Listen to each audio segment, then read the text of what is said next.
welcome to mute yourself, but I also want you to ask questions and see this as a conversation, because we've got Michael here. So Michael, Blyth, what's your position at the festival, Michael? I'm senior programmer of BFI festivals, so that's BFI Flare and also the London Film Festival. Fantastic. And so we thought we'd bring Michael in to give you a little bit of an insider info around the festival, partly because we'd wanted to do something with BFI Flare for a while, because of course going to see films is a non-alcohol led activity, which I think is not only a great way to join other groups of people to go and see, but is you know a great new pastime if you're not spending all that time in the pub. But also we wanted to bring him here because, you know, watching online together is at least something we can do as queers without beers as well, and to get a little bit of background info and to get some of your questions answered about the festival coming up. And, you know, for those of you not London based, for the first time, it makes the festival really accessible to everybody as well. And so for some of you, it's a festival you may not have even taken part of or anything like that.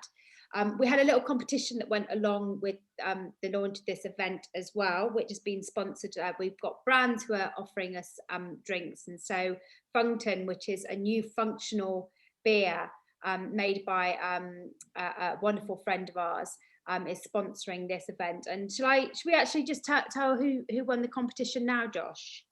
Is that better? Then I don't have to remember it. Go for it. So we had a competition to answer. The question is what was the name of the first ever gay film festival? Thank you. Josh is looking at me like, oh God, I briefed you, you've not listened to me. What was the name of the first ever queer film festival? And the answer was Gays Own Pictures, if any of you got that. When was that, Josh? I think you should ask Michael. 1986 was the first BFI Flare, I should say. Josh was far too young then to remember that. True. And the winner is Gina Taylor, who wins a mixed case of Funkton alcohol-free beer, which is quite exciting because it's quite a new product and I've not even tried it yet. Although I did get Tankery 00 in the post today, which is very interesting. But anyway, so we're going to try and bring lots more competitions and lots more things like that to you. But it means that we've got Michael here now to answer your questions, and I was going to kick off with a few, but like I said, you're welcome to use the raising hand function or just raise your hand if you want to ask more questions. It's all about you getting the answers that you want around and finding out more about the festival. So as we were just saying, we last year's festival was at that time you were due to go live basically the week the lockdown happened. Is that right, Michael? Yeah, that's right. We were supposed to start on the Wednesday. It was like Wednesday around the 20th, and I think it was the Monday we got the final word that it wasn't going to happen. So it was so difficult because I feel like the kind of weeks in the run up before to the festival starting last year, we were kind of thinking it's going to be okay. Like I think things are going to be okay, and then it was getting more and more difficult, and we had filmmakers who had booked flights they were supposed to be coming over, all the films booked, like everything was, you know, supposed to be going ahead, and then every day a few more people would be in touch being like, should I get on my flight? I don't know if I should still come, what's going on? And then eventually, we had to cancel. It was really devastating, I think, not just for everyone that's kind of worked so hard on it. It's months and months of work that we put in, so it was really hard to kind of lose all that work. But I think it was really upsetting and had a big impact for all the filmmakers whose work we were going to be showing in the festival. A lot of films by debut filmmakers, a lot of films that were world premiering at the festival. You know, to have that kind of taken away at the very last minute was so difficult. And then also, of course, for audiences, I think that BFI Flare is such an important part of the queer calendar for lots of people. And I think that we've kind of seen recently over the last few years, you know, I mean, I speak in terms of kind of London, which is where I'm based, but, you know, you see so many queer venues closing down. And I think Flare was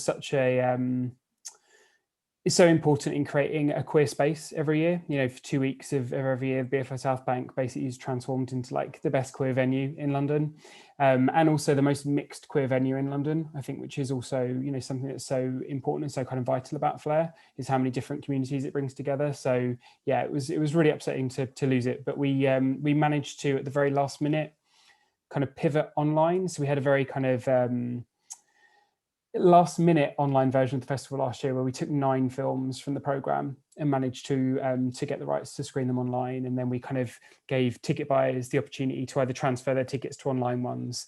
Of course, they could get their refunds too.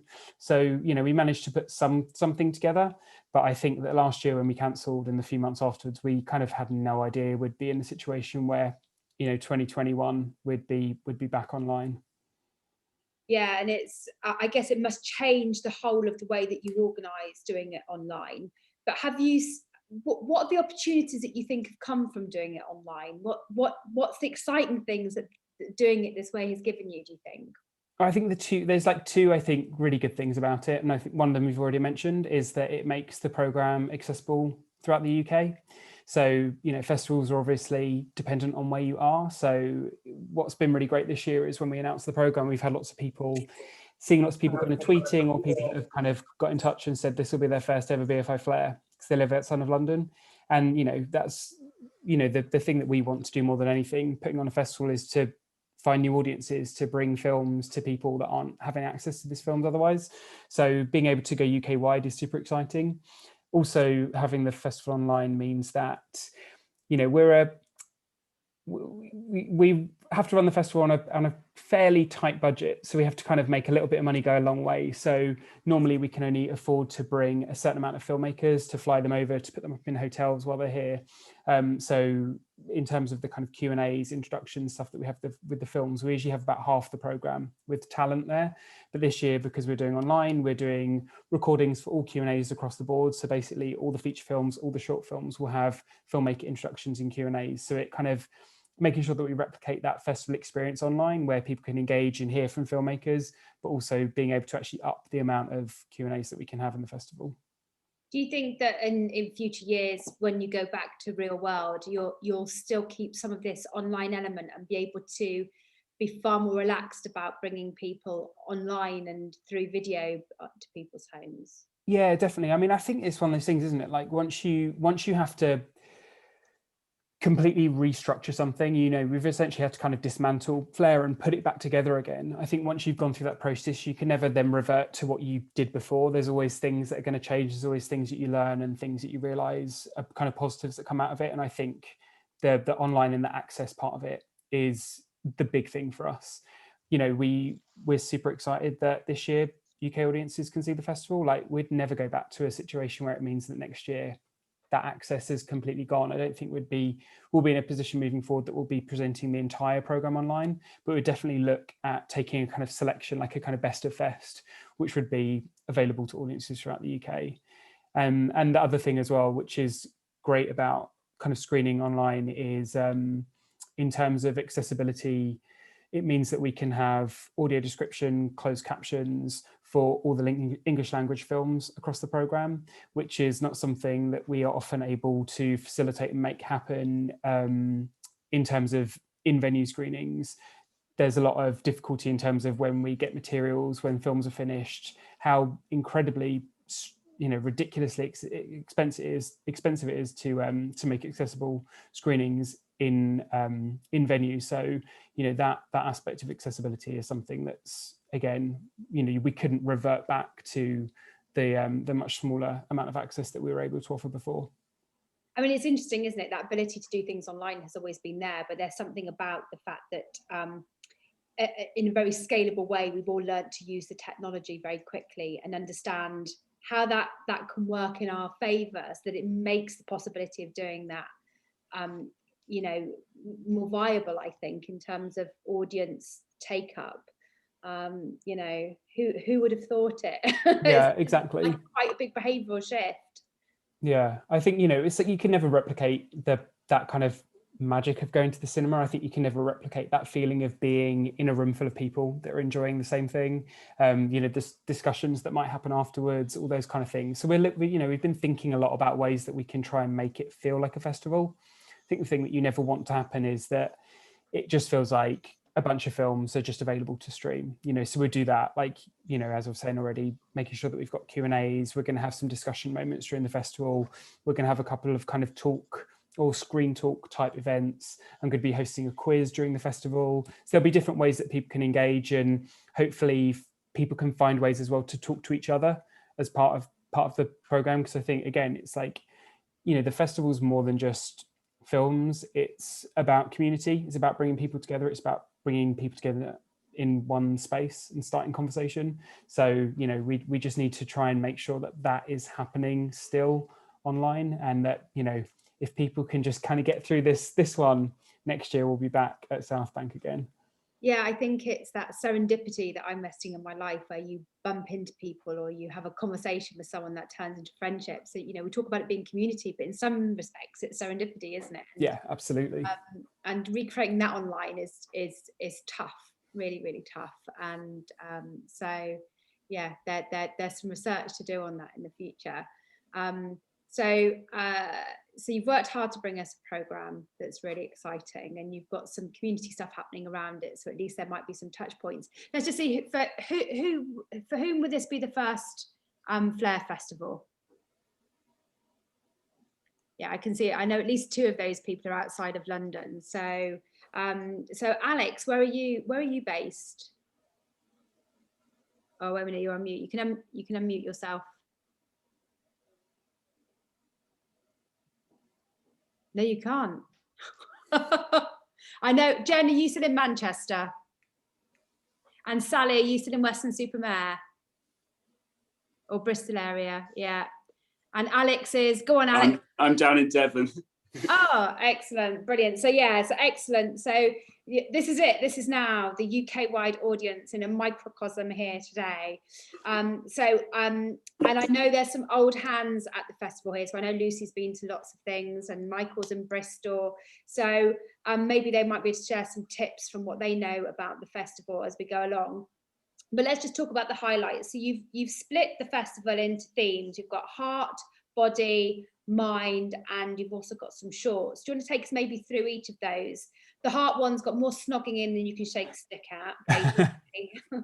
Basically, yeah. So we just this started a few years ago, where we used to just kind of present the films that was basically, they were just all in the program in alphabetical order, and we kind of thought, actually, maybe there's some more interesting way to kind of group the films together and give audiences a different kind of journey through the program, because the festival this year is 26 features, but in a normal year, it's between about 50 and 60 feature films. So it's quite a lot of films to kind of, that you may not be aware of to kind of be presented with. So Hearts, as Laura said, is lots of snogging. So Hearts is films about love and friendship and relationships.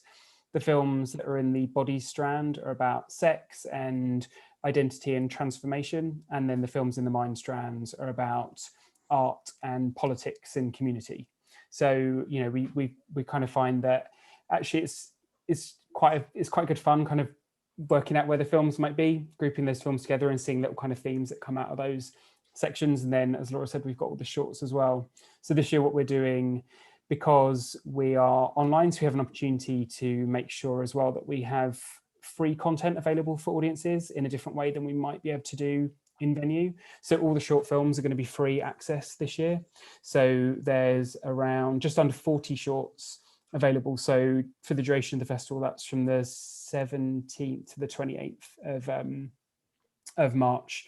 You can watch any of those short films for free the entire time. So, even if you haven't bought any tickets for the festival, there's still loads and loads of content that you can tune in and check out for free. And they'll only be available for a limited amount of time, won't they, for a short time? Yeah. So I don't think you can go back anytime to the BFI Flare and be able to see them. So what's the window of opportunity for that? So yeah, 17th to the 28th of March is the festival dates, and that's when all the films are available. And then on the 28th, at the end of the day, they come down. So it's just those 12 days of the festival is when you can watch stuff. And what we're doing with the feature films this year, which again is one of the kind of good things about being online, is we don't have to be, fixed on screening dates and times that you would have to do if you're in cinema. So what we're doing is making all the feature films available throughout the duration. So what you do is you basically buy your ticket for your film, and then you can watch that at any point over the 12 days of the festival. The only kind of rule is that you've got 4 hours to watch the film once you press play. So, we need to do different things to ensure that films are safe and secure. They don't get pirated. There's lots of issues and things that we have to think about with online. So having something available throughout the duration, but having a kind of limited window in which you can watch it once you press play, means that people can't watch films, share the films with people, share the links, etc., etc. So it frees up people to be able to kind of plan their own schedules for the festival. And the good thing about that is that it means that kind of people and friends can coordinate watching films together at the same time. So, you could pick whatever movie from the festival that you're watching. If a couple of friends have tickets for that one too, then you could be like, right, okay, Tuesday, 8 p.m, we're all going to watch that one together. You can, whether you would FaceTime during, chat afterwards, but, there's that opportunity for a watch party, that we're not being too prescriptive about when that can happen by kind of assigning individual dates and times to all the films. Yeah, and it's interesting because it gives us an opportunity to maybe use our diary and schedule something. Exactly. Do you remember when that was a thing? Oh my God, there's a time limit, and it's like easing us back into the real world again by going, you can plan some things and put some stuff in the diary. That's definitely it. So I'm going to go through each of the sections and ask what you think is very exciting in each of the sections in a minute, which I know will be hard for you because I'm pretty sure you like all of them. But I wanted to ask a question about diversity of content as well, because more and more, when I was involved in queer politics and working at Stonewall with Lucy in the late 90s, early 2000s, it was a very small vocal group of activists from a very particular strand of LGBT. And of course, now it's a very wide and diverse and self-identifying community. How do you make sure that you're representing that community really well, and that there are diverse voices within that, and that it's not all just white middle class queers? Yeah, absolutely. I mean, it starts with the team that I work with. So I'm the senior programmer, and I work with a team of 5 other film programmers, and together we put together the program each year. So each of us comes from a different place in terms of what our interests are, what our backgrounds are, what our identities are, and we collectively make sure that we're watching the films together, we're discussing them, we're talking about something that might not necessarily mean that much to me, or a film that might not instantly I connect with. I might know that someone else in the team, that's definitely an Emma film, or that one will work for Brian, or whatever it might be. So we make sure that we're keeping those conversations going, and that thinking about diversity, thinking about representation is first and foremost in every conversation that we have. The thing that is always, I guess, the depending factor is the films that we have access to. So something that, for example, last year, we slightly changed the kind of strap line for the festival. So we're BFI Flare London LGBTIQ+ Film Festival. So we used to be LGBTQ+ Film Festival, and we added in the I last year because we, found that a lot of people, we'd had some intersex people come to us and say, I don't feel represented, why is there no I in the festival? You show work that deals with and is about intersex people, yet, I feel like we're absent from the name of the festival. So we thought about what that meant, and we decided that, it was definitely time for us to add the I. But it happened that year we didn't have any films that were dealing with intersex subject matter. So it's always kind of dependent on some of the films that we're, the films that are available, work that is being made, work that says yes when we invite it to the festival. But, we would always then make sure that we try and fill gaps elsewhere. What we were planning to do last year, for example, which sadly never happened, was we were going to do a kind of clip lecture show in one of the cinemas about a kind of potted history of intersex representation on the big and small screen. So it was going to be a discussion, a talk that would show some clips, talk about the kind of, how representation has changed and grown over the years, where it's still lacking, etc. So we'd find a way to making sure that we were having that conversation, even though we didn't necessarily have the new film work that we could screen at the festival. So I think that's something that we're always wanting to do, is making sure that we can fill in gaps where maybe the films aren't necessarily serving us exactly what we kind of might want. But it's the kind of ebb and flow. Like every year it's different. Some years it's the year where we're like, oh my God, there's really hardly any kind of great lesbian feature films that we're excited about. And then some years it will be like there's literally no bisexual content that we come across. So, you know, we make sure that we you know, we don't just kind of think, oh, there's nothing there, that's the end of that conversation. You know, let's have a conversation about the fact there's nothing there. Let's get audiences engaging with that.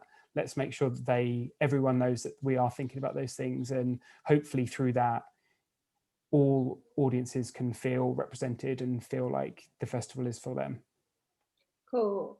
So are there any, before we delve into the programme, guys, has anyone got any questions? Okay. I'm hoping that some of you have looked at the programme and you'll share as you go through some of the things that you're looking forward to in each of the strands, which means, Lucy, you definitely have to tell us what you've booked. And so as we go through, and what you're looking forward to, what you're hoping to see, or, you know, if you're not sure what's quite in a strand, then let's ask Michael what's, you know, what if there's something specific that you're looking for. So let's talk about the heart strand. Lots of readjusting of makeup I noticed in the trailer, and and all sorts of romantic moments. Do you want to talk about what you've got in that strand and what you're looking forward to, Michael? Yeah, so we're, as I mentioned before, so Hearts is about kind of love and romance and friendship. So looking at really kind of connections and relationships between different aspects of the queer communities. So in this is the section we generally tend to find the, you know, for want of a better word, the kind of crowd pleasers, the romantic stories, the coming of age stories, the coming out stories, you know, those kind of staple aspects of LGBT cinema that we all know very well, and, you know, I'm assuming love to a certain extent. So this is definitely for the kind of romantics in you, but, you know, there's often quite a kind of bittersweet edge to a lot of the stories that the films that end up in the heart strand.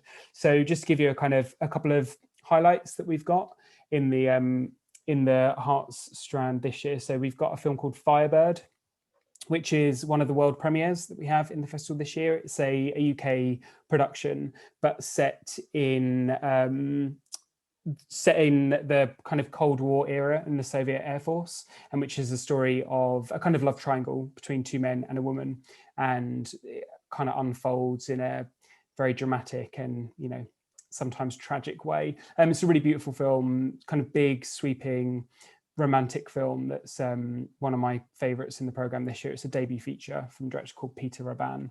So it's a really great one, and super excited that we can host the world premiere for that one in the festival. Another film that I really love is called The Greenhouse, which is a lesbian feature film, a story basically of, it's very hard to explain without it sounding kind of crazy, which it's not. Cheesy, so crazy. Yeah, cheesy. Well, basically, it's a kind of lesbian drama with a time travel aspect to it. But actually the way that it's done is really smart. It's really interesting. It has this kind of fantastical fantasy edge to it, but it's very, very grounded in reality and real emotions. Very much about, you know, a woman who is thinking about her life and this portal that she discovers, which takes her back to different moments in her life, which allows her to reflect on what's happening to her, where she wants to be, who she's become. And, you know, what it might sound like on paper is very different to the film that it actually ends up being. It's actually a really smart, very kind of low-key drama that actually just uses this slight kind of genre edge to really interesting degrees. I think it's always exciting for me when we see LGBT work that has some kind of genre element to it, whether it's a kind of sci-fi twist or a horror twist, a thriller twist, something, because actually we don't see a huge amount of those stories, queer stories being told within kind of genre, within kind of genres. So yeah, The Greenhouse is one that I really love. I think it's really great. Another UK production, which is brilliant, which is screening in the Glasgow Film Festival just before us, and then we're going to be the next festival to be screening, is called Sweetheart, which is a debut feature from a young director called Marley Morrison. So this is about a teenage girl who basically begrudgingly has to go on holiday with her family, a kind of sad, rainy British holiday. But while she's there, she realizes it might not be so bad at all, because she meets a rather attractive young lifeguard, and the two of them form a cute little connection. Really sweet, really funny, kind of real feeling film about what it's like to be a teenager and kind of not want to be with your family and be feeling all these feelings and coming to terms with your sexuality. Well, that gives us all hope, because it's staycations all round this year. So Exactly. We're So all have to go for the lifeguards, right? Yeah, Sweetheart is definitely your tips on what to do this summer. So that's a bit. And then just one other I was going to mention quickly is a film called Rurangi, which is from New Zealand, and actually started out as an episodic. It was a 5-part web series, and it's been kind of put together for a feature film. It's about a young trans man who returns back to where he grew up and attempts to kind of reconnect with his family and also with his Maori roots. And then while there is about a kind of relationship that he has with another person. It's a really great film, like super interesting, and it's interesting as well that it's seen. It's a film where the roles are played by a gender diverse cast, so it's great to see trans people playing trans people playing non-trans people, and it feels like a really exciting new voice in trans cinema. That's directed by what's the name of the filmmaker? I can't remember. Sorry, I'm just having to look now. Oh, a director called Max Curry, who I think is definitely one to look out for. Cool. And it's there's a comment here about I wish we would get past the tragic coming out stories. What do you think in terms of proportion? What's tragic coming out stories, and what feels like we're moving past that for you? I think we've got a couple of coming out stories in here, but actually there's not too much tragedy, people will be glad to know. For example, there's a film called Dramarama, which is a kind of US teen coming out movie, which when you start is one of those films that you kind of think you know what's going to happen, where this is going to go, but I think it's doing some quite interesting things with it. It's one of those kind of coming out films, or films about being a teenager and kind of coming to terms and grappling with your identity, that feels a little bit more real than some of them. And those kind of closing moments of the film, and I don't want to spoil it, and I won't spoil it for anyone who's planning on watching it, but for me it didn't have that kind of euphoric rainbows moment where everything was going to be okay. It felt like a kind of real, kind of honest end to a film, which wasn't isn't tragic, but isn't euphoric. It's just life. It's really nice to see a movie like that. So Dramarama was one of those kind of teen coming out films, which shows that even though I have to watch a hell of a lot of them every year, sometimes one can come along that still does something a little bit different and surprises me. Cool. Has anyone booked any of those films? Is anyone looking forward to something? I think I booked the Sweetheart one. Yeah. Although I'm a bit dubious, because often, I must say, from the years I've been going, the lesbian films, and I identify as lesbian queer woman, the lesbian films tend to be like my worst ones I watch at Flare. I never enjoy them. They always seem a bit American cliched, a bit more maybe mainstream compared. Like, I've loved some of the trans stuff I've watched, and some of the gay male stuff, and some of the stuff we've done about disability has been amazing. I remember this one years ago. What was it? Yes We Fuck, I think, was one of my ones about sex in the disabled queer community. But I don't know, some of the lesbian ones just see, and then you look them up on the review sites, and they've always got really low ratings as well. So I don't know what it is about lesbian films that never really, some of them are really good, but just generally aren't cutting the mustard. So I hope that one's good. Yeah, I genuinely, Sweetheart I think is great. I think it's really special. So you'll have to find a way to let me know if you enjoyed it. Cool. I'm going to come back to your question in a minute, Josh, so I haven't missed it. In the body section, that doesn't sound right, does it? Bodies. In the body section, but in the body theme, that encompasses quite a bit, including stuff about identity, which of course is the debate of the moment in the queer community, I think. Tell us a little bit more about how you picked some of those and where your top picks are. Yeah, so Bodies is themed around stories about identity, transformation, sex as well. So it's often where you find more documentaries than you might find in the Heart strand. It's also where you find a lot of the trans stories, stories about people transitioning, stories about people, you know, people shifting identities, and it's got a different kind of tone and texture to the Heart strand. It's not to say that you don't find those kind of stories in Heart, so you don't find love stories within the bodies section. You know, there's these films have many different layers, and you know, we're not kind of reducing them down to one thing. But this is where you will find, you know, stories that are much more kind of rooted in identity politics, as opposed to kind of romantic or kind of films based around desire. So a couple of highlights from this strand. We've got a documentary called Well Rounded, which is quite a kind of lo-fi DIY documentary, which is about fat queer activists. And it's got lots of conversations, really interesting conversations about the kind of intersection between fatness and queerness, talking about the desirability of fat bodies, and it's all the talking heads, all the people in this film are queer people, talking about what it means to be a fat queer person. And it's a super exciting, I feel like it's a conversation that we don't see much. We definitely don't see it on film much. And if we do see kind of queer fat characters in film, they're often not portrayed in a way that's particularly interesting. Often they can be butts of jokes. This is really about kind of reclaiming fat bodies and having a super interesting, really fun conversation as well. So that's a film that I really love. What we're doing with that one as well, because it's a bit shorter, that film. It's about just over 60 minutes. And my colleague Tara, who first saw and selected the film, thought it's one that really benefits from a good conversation. It's the kind of film that if we were normally in venue, we'd have a panel discussion afterwards. We'd get some people there, we'd get some audience questions, create a dialogue. So we've done a kind of filmed an extended Q&A for that one, where we've got the filmmaker from the film and a couple of other people who are talking about some of the issues that the film raised, and talking about kind of, you know, politics around fatness and around queer identities. So that's a film that's really great, and I'd recommend checking out. Like I said, it's a small film, it's a little low budget DIY film, but it's great to see this kind of stuff being discussed on screen. Another film that I really love is called The Obituary of Tunde Johnson, which is a US film about a young Black man who is shot by the police, and basically he keeps reliving this day over and over again. So similar to something you might see in like Groundhog Day, for example.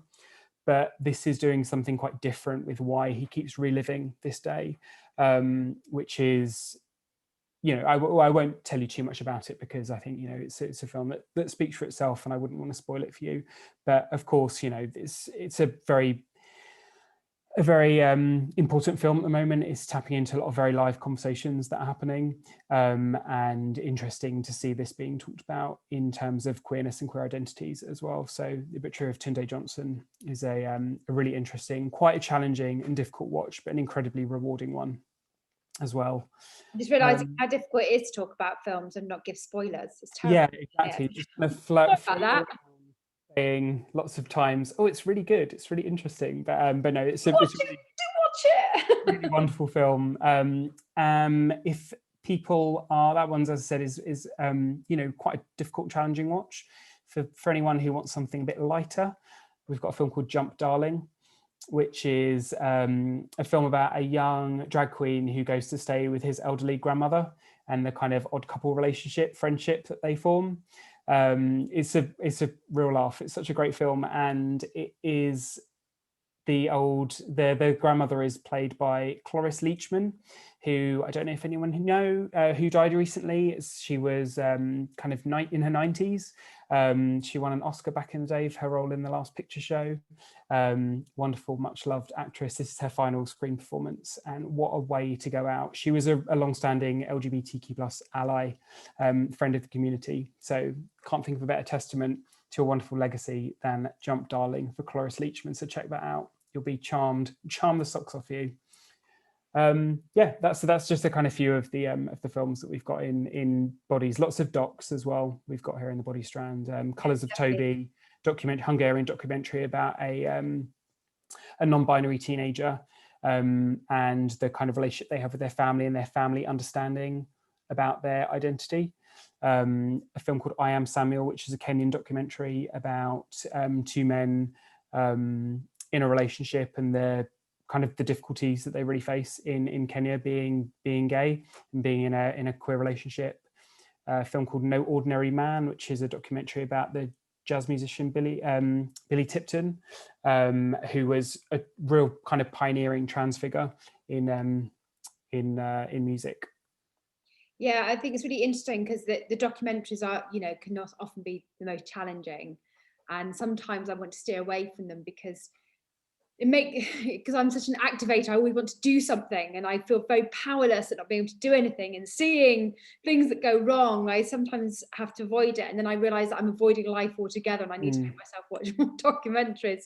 Yeah, but I think it's thing I go through. Yeah, I think it's really true though. I think that's how a lot of audiences feel. I think there's something about, it's like you watch a feature film for fun and you watch a documentary for something more serious, and I think often that can be the case, but I do think that there's something about that, in terms of the kind of active nature of watching film, like what it means to kind of watch films, what it means to, I mean, for us, is how we feel like when we're screening these films, screening quite difficult, challenging documentaries that are dealing with some incredibly confronting subject matters, is our way of helping keep a conversation going. Audiences watching that's again, that generates conversation. It's like you recommend that film to a friend, someone else watches it, someone else is talking about it. I think there is something often inherently political about the act of just putting on these films and audiences buying tickets and attending them.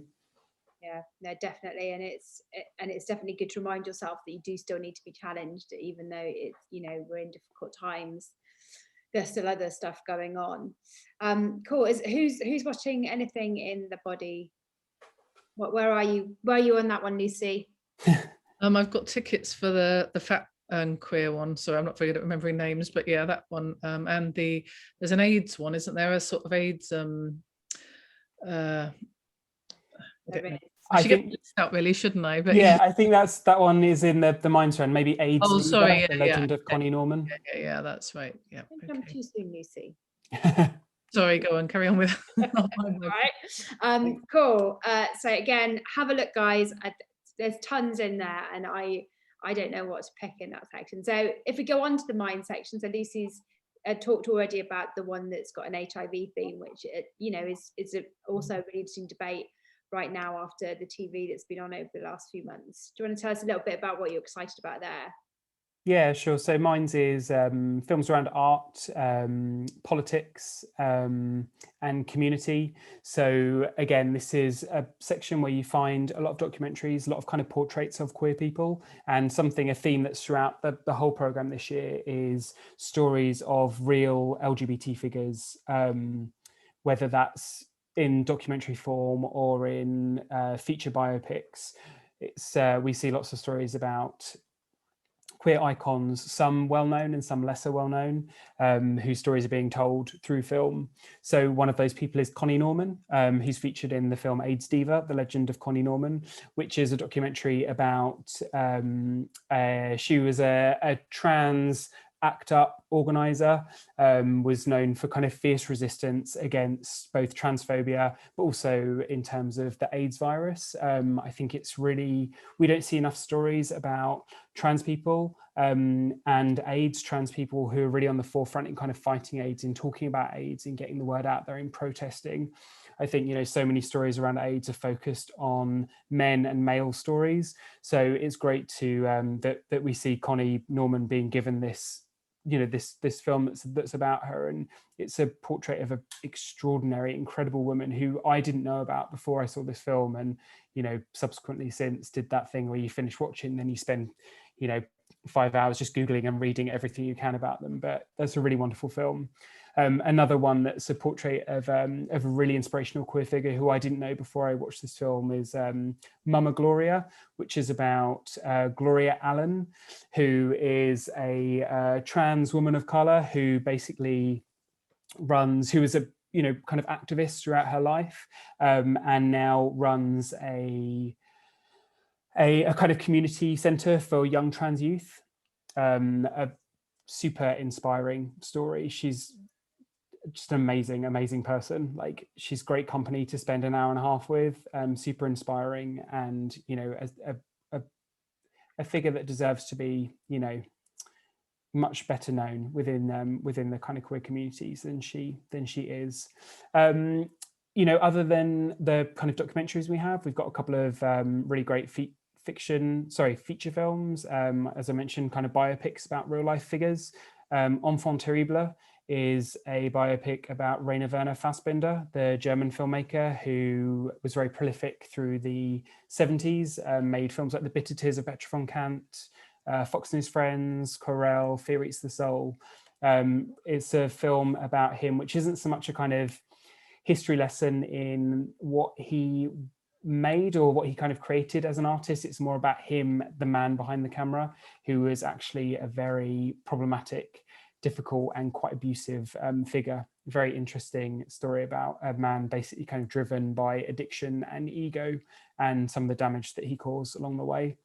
And then on the other side, a slightly less grueling watch is Tove, which is the story of Tove Jansson, who created the Moomins. It's a biopic about her life, in the kind of her life and her work and her relationships. It's super beautiful. I love it. Every time I mention that one and I say Moomins, I see people's eyes light up. So yeah, top one for Moomins fans and fans of good films.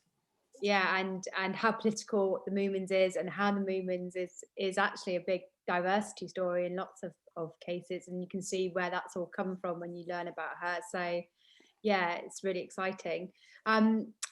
So which other ones are you going to see in that strand, Lucy?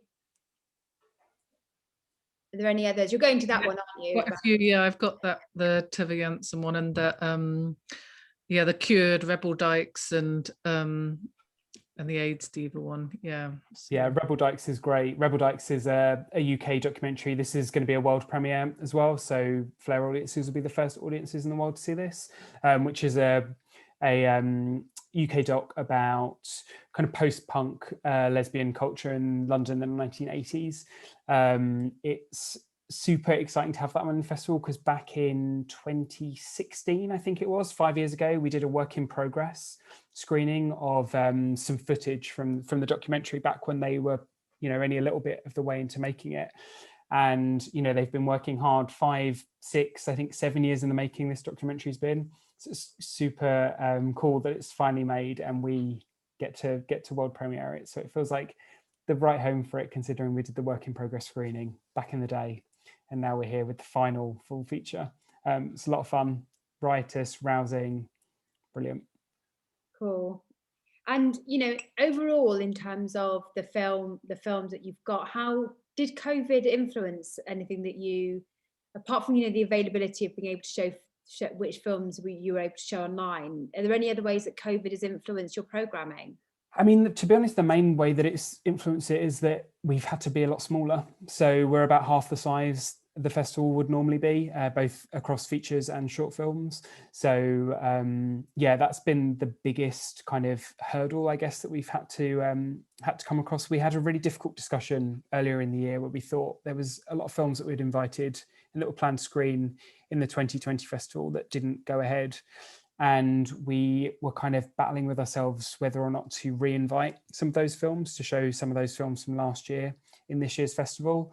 And ultimately we decided not to, because many different reasons. But I think we felt it was going to be very hard to choose some of them and not choose others, and to really justify why we're doing some and not others. Like, what would that mean to certain filmmakers who had been selected the previous year? Then to find out a batch of the films would be re-invited, but I wasn't part of that selection. Also, that we knew that we were going to have such a small amount of space for this year that, you know, we would have already more films than we would have room to show from the new work that was coming through to us. So we made that kind of difficult decision that that we would only be kind of showing new work that hadn't been selected for the previous year. So I think, you know, every year the festival is like, you know, our programmer meetings are filled with, you know, laughs and arguments and fist fights as we try and all get our way and get in the films that we really love. And this year it was like the process was so difficult. Like it was, there were so many more films that we loved than we had room to show. I'm super happy with the program that we've got. I think it feels like Flare. It really does feel like Flare. It feels like a smaller version, but it does everything that we want it to. It's every bit as representative and exciting and just kind of rich and textured as we would always want it to be.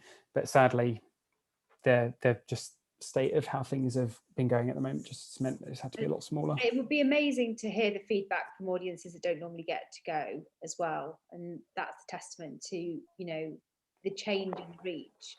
And what I'm interested in is some of your shorts are available internationally as well. How were they chosen particularly because getting some of those films into an international audience would be really important? How did you pick which ones of those, or was it just about availability? Yeah, so what we do, so as I mentioned before, so all the shorts are free for UK audiences throughout the duration, and we've got 38 short films that we're showing as part of the programme. And for the last 6 years, this is the 7th year, we've been doing this scheme called 5 Films for Freedom. And that's something that we do with the British Council. And basically we've been making 5 short films from the shorts programme available worldwide online for free for the duration of the festival. So we wanted to make sure that we were still doing that this year. So they're the only 5 films that you can watch worldwide. And the idea is that it's about giving people access to queer cinema, kind of spreading this idea of, it's really about talking about kind of love being a human right, essentially. So it's really important that we're getting these films out and audiences are watching these films in places where they might not have immediate access to queer cinema. Over the 6 years that we've been running the programme, we've had over 15 million people have watched one of the short films. And I think that's from over 200 countries and principalities, including the 8 in which homosexuality is still punishable by death. And we've seen really great engagement from countries where it's still a criminal offence to be queer. So it's a hugely important part of the programme for us. So, there's very much a kind of political basis behind that programme, 5 Films for Freedom. And also, it's a incredible way that we can get some of this work out to a mass audience. For some of the short filmmakers whose work we've shown in the past, their films have been seen by millions of people, and it's a dream. It's like something that just doesn't get to happen. I think audience access to short films is difficult outside of festivals anyway. And as I said before, festivals are, it's kind of geographical depending on where you are, the festivals that you can see. So yeah, 5 Films for Freedom is like one of the most important things that we do at Flare.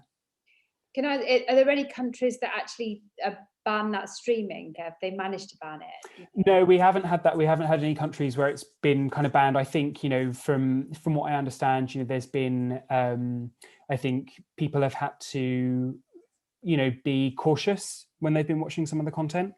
But yeah, we haven't had any kind of work outright banned in any countries. I think, a lot of it is probably, under the radar, like people haven't, the people who might ban those films haven't realised that people are having access to them. Must look at everything that the British Council does and assume that it's, So yeah, I'm amazed actually that hasn't happened, and I'm pleased that it hasn't. Yeah, but no, it's just been amazing. So it's just like, like I said, the exciting thing about Flare this year is reaching more audiences. So, and those audiences extending outside the UK can go into the millions. So. And I think there's also something really important here for all of you that aren't, in London, to make sure that the queers that near you know about the fact that the festival's happening, it's accessible, it is absolutely amazing. And that if nothing else, all of those short films are accessible for everybody as well. So get it out on your networks and share it with all your friends and organise a watch party.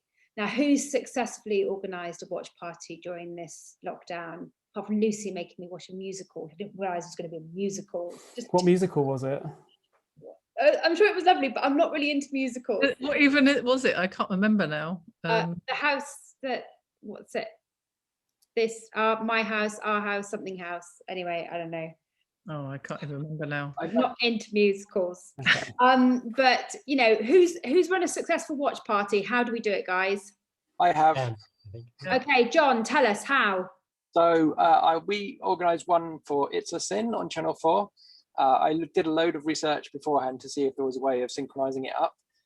But actually, because it's like more specific, it was not one of the like big Netflix or Amazon or something. We just ended up having to watch it on our own. So we had a Discord channel that was set up for that. And basically there was the Zoom that we stayed on there and just kind of watched it and then came back.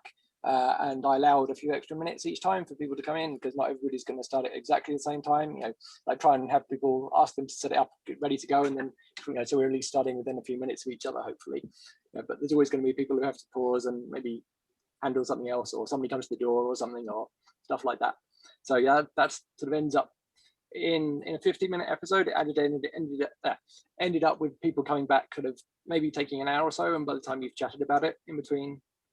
So yeah, we had a chat in between episodes to like allow everybody to sync up again and then discuss stuff that came up and so on. I think it worked pretty well. We split it over like 2 hours per thing, and then over 2 weekends, and then That's an extra one. fantastic. So it's about using multiple channels, whether that's WhatsApp or Zoom or something else, to make sure that you arrange that specific chat afterwards. Yeah. Oh yeah, fun home. It was all right. I'm only joking. I mean, it's a great lesbian musical. Anyway, yeah. But I do a watch party. They're all texting throughout, but I find it so distracting when there's all these pings going off of people like commenting all the way through. I think that's easier to do if you kind of know the film and you're watching it again or something. But it was really difficult trying to watch watch the film at exactly the same time and trying to do that. It doesn't ever quite work. Somebody's got a tech problem and they start a little bit later, or something like that, and then you realize that some people are quite a way behind in the film. And so yeah, you're right, you need to give people time that they might be starting a bit later and to come into the discussion a bit later. I'm also wondering what it's going to feel like watching so many, like, because I often watch loads at the, you know, like 3 in a day or something at the festival, which seems fun because you can go to the bar or go get some food at the food stalls or something outside in between. But yeah, I don't know. I think I'm not sure whether I quite want to like watch 3 films in a row in my living room at home. So we could come and watch them in Douglas. I could bring the van round. I've got a cinema thing. We could watch it in Douglas. Good idea. I share my van. Everyone's not as excited as me. But anyway. No. I'm just not sure what Douglas is. So I'm picturing that this is you just like with a pair of binoculars outside Lucy's house, peering in at her television. My new converted panel van, converted into a camper, named after Douglas Adams. Oh, excited! We've just started one. Bernadette, join women in camper vans. We're not on That's where I am. Facebook. That's where everyone is. But you know, We're- it's a cinema, it's a meeting place, it's perfect. I'm going to come round and watch films with everybody. Laura, make a documentary about it and give it to Michael for next year's Flare. Lesbians in camper vans. I'm not even any good at doing #van life social, so you know, let's be honest. But No, we're definitely in need of camper van content though. So if you did want to make it, then I'll definitely give it proper consideration. I'm sure you'd like my travails around solar power and what toilet to have in a camper van. Sure. I'm believing it's an age thing. Have you had less of the big names this year because of the pandemic? I mean, I don't know. I'm not so good at knowing what the big names are, but there's not like the, Xavier Dolan and that sort of stuff coming through. So yeah, we haven't had. There's not as many of those kind of big hitters. I think that is. I mean, I think there's a lot of kind of impact throughout the industry that's happened over the last year. I think, especially with the other kind of big international film festivals that either didn't happened in smaller form, etc., has had that kind of knock-on effect. So I think that we haven't, it's not like we've been trying to get some work and then we haven't had access to it. Those films haven't been coming out yet. So I think that we probably might see next year's festival will be a slightly kind of glitzier, more a recognizable name festival. But I think that can see a similar patterns happen, like Sundance this year, Berlin this year. Even those kind of big, huge international festivals haven't had some of the kind of bigger names that you might expect, because I think a lot are holding off and trying to really understand what they're. It's bigger, but I actually prefer the smaller ones, because I always think, you know, in some ways it's more of a nice community feel. Some of those big ones, it feels like where you can kind of watch them anytime. I mean, it's great if you've got the person there, of course, for Q&A, but yeah, exactly. It's like whenever people say to me like, oh, what should I go and watch, recommend a film for me, and I always say to them like, just flick through the program, just pick a film you've never heard of, and also pick a film that you wouldn't normally be drawn to. Like, pick a film that is slightly outside of your kind of comfort zone. There's going to be a portion of the films within any festival program, and Flare's no different, that will get a release. They'll get either a theatrical release, they'll appear on Netflix in a few months' time. But there's going to be so many films that basically this is their UK screening. You know, this is the moment that they're going to have. So pick one of those, you know, try something different. You might have a terrible time, but it might change your life. So that's what I always say to everyone. So, you know, I'm okay that we don't have the big stars this year. You know, the big stars, they get enough attention. Let's shine a spotlight on all those kind of small DIY films that are telling super interesting stories that really deserve audiences. So Jen's just gone to buy the Tove film, and of course it's sold out. But so Michael said at the beginning that there may be some more tickets available on Friday. We are currently, and this is, you know, strictly between us, we are going to be releasing some extra tickets for films on Friday.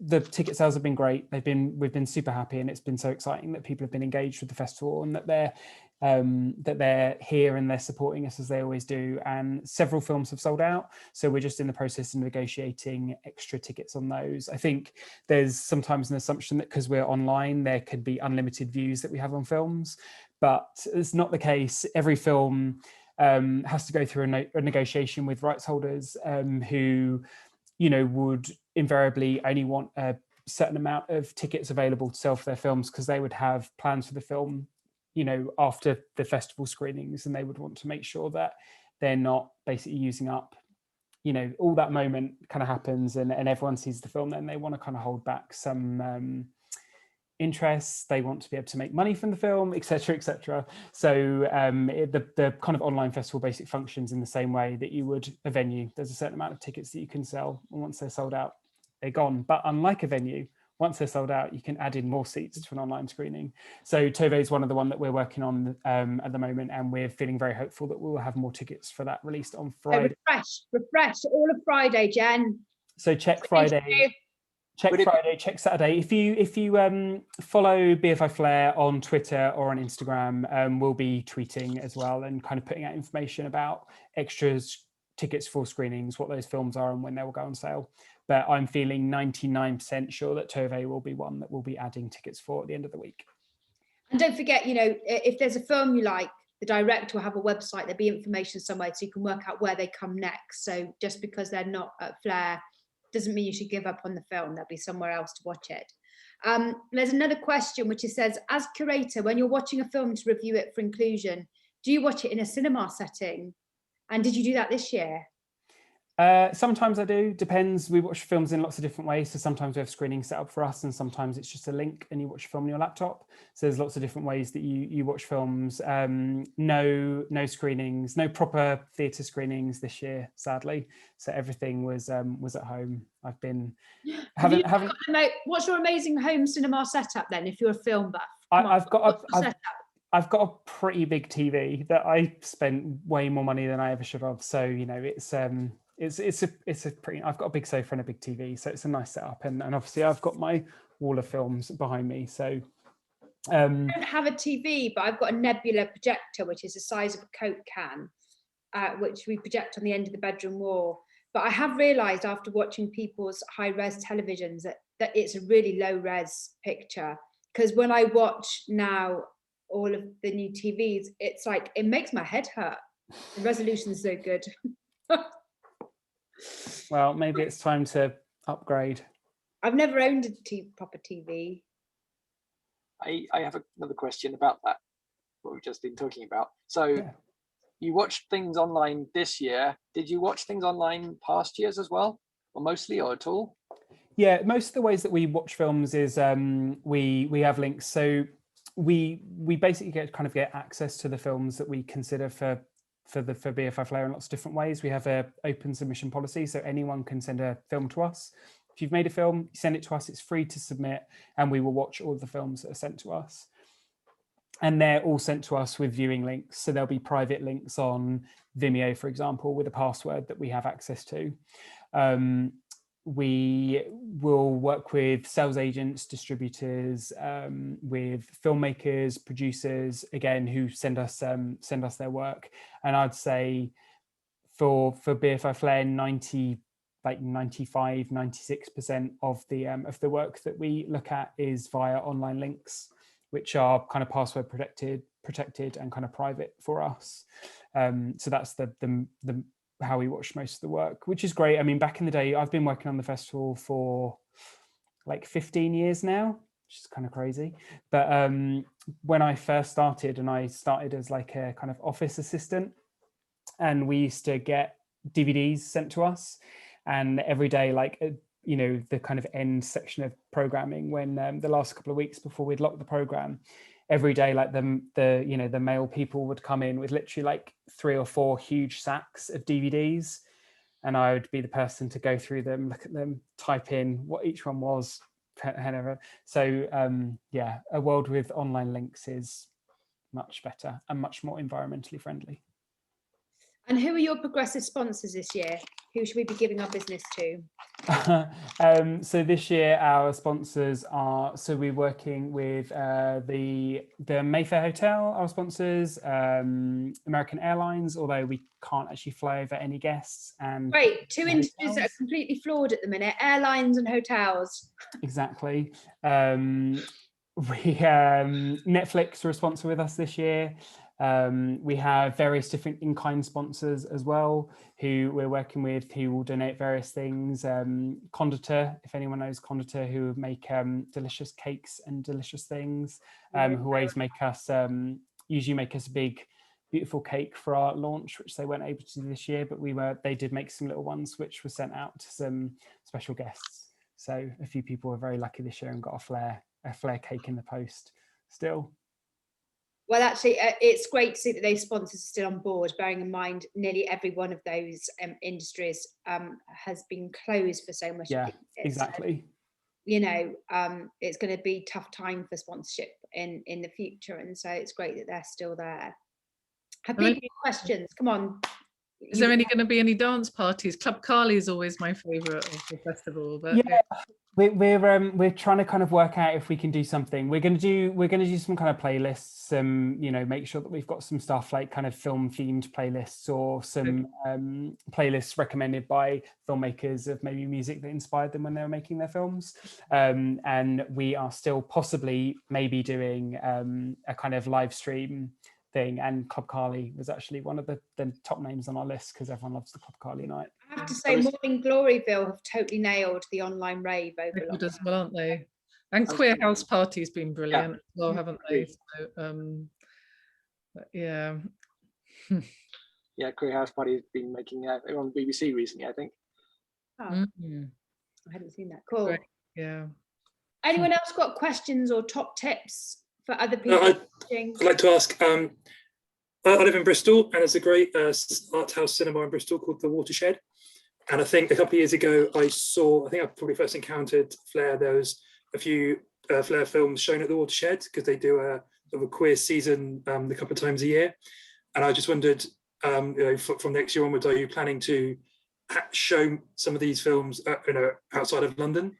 Because obviously the Watershed, I'm sure, will be up for it, and I'm sure it'll be popular just to be able to see them in, you know, outside of London. Yeah, possibly. It's something that we're talking about for London Film Festival this year. We, which kind of ironically we managed to, which was back in October, we managed to do some of that in cinemas, because it was in that weird period where things opened up again and cinemas were kind of open at socially distanced numbers. And as part of London Film Festival last year, we did screenings at various cinemas across the UK. in addition, and we had been talking about possibility of doing that for Flare this year. Then obviously we had to revert to entirely online, so that wasn't going to happen, but it's something that we're thinking about for next year. So having a portion of the program that will have an online component for 2021 and have a UK-wide cinema component too. There's various kind of factors are depending on that, but it's something that there's a lot of desire amongst the team to do. As I said before, it's like once you've given this access to UK audiences, why would you ever want to take it away? And because we're never going to be able to replicate the online offer that we can do this year, this is very specific to this year, to have the entire program available online. To think of some other ways that we could bring those films to audiences is something we definitely need to think about. Yeah, and for us, I think, you know, non-alcohol led queer events are actually really important. It's not that, you know, and actually the Watershed's got great alcohol-free selections, that's perfect. But, you know, being able to connect up with those real world events as well would be really great for us, I think, too. So, yeah. So that, Michael, is that you volunteering to host a Queers Without Beards at next year's Bristol portion of Flare? Very possibly. Watch this space. I tell you what, if you make your lesbian camper van film for me and get it submitted, then I promise Quiz Without Beers event next year. That's and that'll be the special screening. Brilliant trade-off. And then you make Laura do a director's with a solar talk. panel. We'll have to do our road trip now, Laura. No, yeah.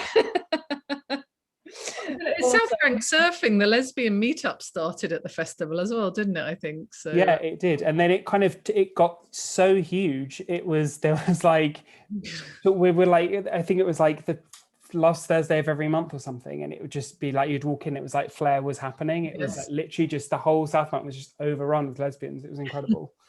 But I do think what you said at the beginning is right. It is one of the most diverse queer meeting spaces. It's sort of like the scene we had, I don't know, when I first came to London 20 years ago, where I mean I was a lot younger then, but there was a lot more spaces, and it seems now there isn't, or they're very niche or quite young. But yeah, for all ages, you don't feel bad like being like an oldie dancing with all the young hipsters there. It's all ages, all races, lots of different and that it's just free to walk in as well to this space. It's really I do miss it, but it feels like you're creating some of the atmosphere of it, and I won't miss waiting on Waterloo Bridge for the number 4 bus home now. So no, I definitely don't miss waiting on the bridge either. But yeah, no, I think you're right. I think that aspect of like intersectionality and like intergenerational interaction is like really, really important to the festival, and I think it's something that you just don't get elsewhere. I think there aren't many queer venues. Well, there aren't many queer venues left, but there aren't many queer venues where you see such a mix of people all under one roof, and you know there aren't certain nights you get certain people in and certain nights for others. I think there's something that feels genuinely like you could go to BFI Flare like when it's at South Bank on any day and just walk through the building and feel like this is queer London. Like this is a kind of snapshot of what it is. So yeah, having this conversation is making like pine to be back in the cinema. It's no, I just, you know, but there's also silly things at the minute. I'm not sure about anybody else, but you know, when you're watching TV and you see people hugging each other or touching each other or being close to each other, I'm suddenly going, and so I'm just thinking, I'm going to be watching all these films where people get to hug and touch and be close to each other, and it's beginning to feel quite alien. And so, you know, we're going to have some, you know, social skills lessons at the next BFI Flare on how to be in a room together with each other. So it's going to be odd.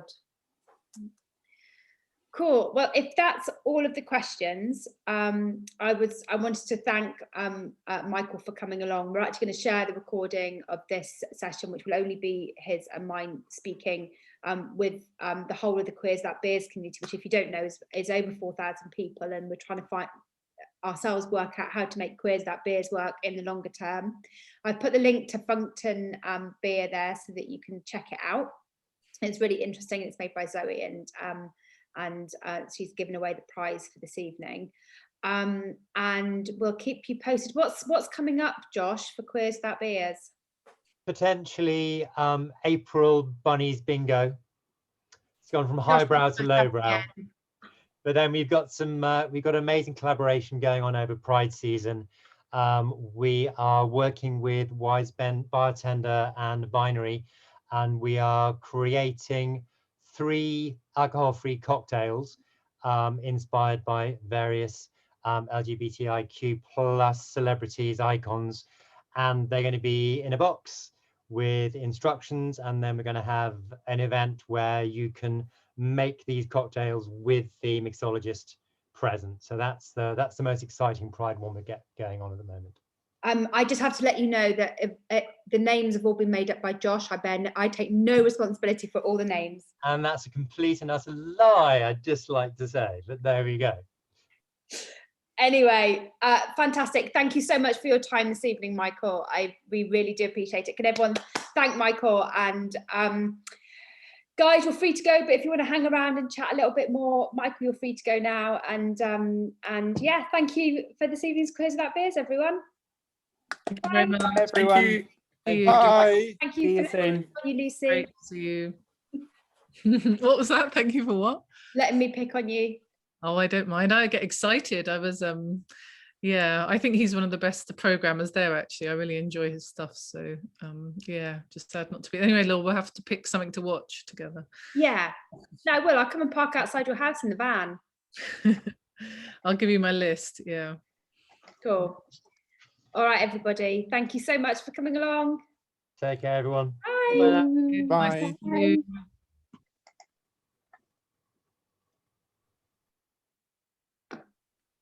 Bye.